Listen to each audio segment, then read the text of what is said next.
South facing plot అంటే అదొక భూతం లాగా చూస్తారు, కానీ మీరు ఒక పెద్ద ప్రాఫిటబుల్ అసెట్ ని మిస్ అవుతున్నారు. మన దగ్గర ఒక సెంటిమెంట్ ఉంది, సౌత్ ఫేసింగ్ ప్లాట్ అనగానే ఏదో వద్దు ఏదో భయం అని చెప్పి అంటారు. అందుకే మీరు చూడండి, ఏదైనా వెంచర్ లో కానీ ఏదైనా డెవలపింగ్ కాలనీలో కానీ ఈస్ట్ వెస్ట్ నార్త్ ఒక రేట్ ఉంటే సౌత్ ఒకటి కొంచెం తక్కువ రేట్ ఉంటుంది. కానీ మీరు ఇక్కడే అసలైన తెలివితేటల్ని వాడాలి. మా నాన్నగారు చేసిన ప్లానింగ్ చెప్తాను వినండి. ఈ కాలనీ డెవలప్ అయ్యేటప్పుడు మేము ఇక్కడ ప్లాట్ తీసుకున్నాం. మా దగ్గర ఉన్న బడ్జెట్ లో 200 గజాలు మాత్రమే వచ్చేది ఈస్ట్ ఫేసింగ్ లో తీసుకుంటే. కానీ మా నాన్నగారు ఏం చేశారంటే 300 గజాలు సౌత్ ఫేస్ లో తీసుకుపెట్టారు. ఎందుకంటే మాకు భూమి ఎక్కువ కావాలని చెప్పేసి పట్టుబట్టి కూర్చున్నారు. అలా మా దగ్గర ఉన్న బడ్జెట్ లో సౌత్ ఫేసింగ్ ప్లాట్ తీసుకోవడం వల్ల మాకు 300 గజాల ఇల్లు వచ్చింది. ఆ తర్వాత ఇంటిని మొత్తం మేము ఈస్ట్ ఫేసింగ్ కి పూర్తి స్థాయి వాస్తుతో కట్టించుకున్నాం. మీకు ఒక విషయం తెలుసా, ఒక్కసారి కాలనీ డెవలప్ అయితే ఈస్ట్ లేదు వెస్ట్ లేదు సౌత్ లేదు నార్త్ లేదు, అన్ని ఫేసులు అన్ని ఒకటే రేట్ అయిపోతాయి. మీరు ఒకసారి ఆలోచించండి, జూబ్లీ లో కానీ, జూబ్లీస్ కాదు కోకాపేట కూడా కాదు,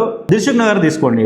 దిల్సుఖ్ నగర్ లో సౌత్ ఈస్ట్ నార్త్ వెస్ట్ ఒకే రేట్ ఉంటుందా, లేకపోతే ఈస్ట్ ఫేస్ కి ఎక్కువ సౌత్ ఫేస్ తక్కువ ఉంటుందో ఒకసారి చూడండి. మీరు నమ్మరు, ఒక్కసారి కాలనీ డెవలప్ అయిందంటే రోడ్డు శూలం ప్లాట్లు కూడా మిగలవు, అన్ని వెళ్ళిపోతాయి. Hyderabad is well growing city. గజం దగ్గర నుంచి ఎస్ఎఫ్టీ లాగా అమ్మడం కూడా స్టార్ట్ అయిపోయింది. ఒక్కసారి ఆలోచించండి, మార్వాడీలు తమిళోళ్ళు సౌత్ ఫేసింగ్ ప్లాట్ అంటే పడి సస్తరు, వాళ్ళు వెంటనే తీసుకుంటారు. మరి వాళ్ళు సక్సెస్ అవ్వట్లేదా?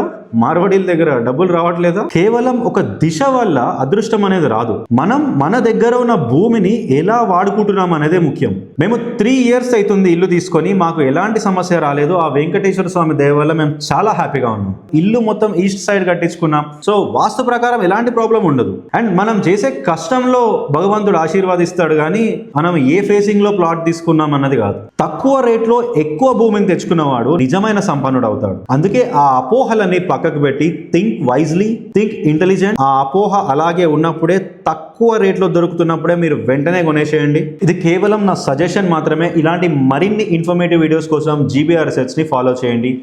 జై హింద్.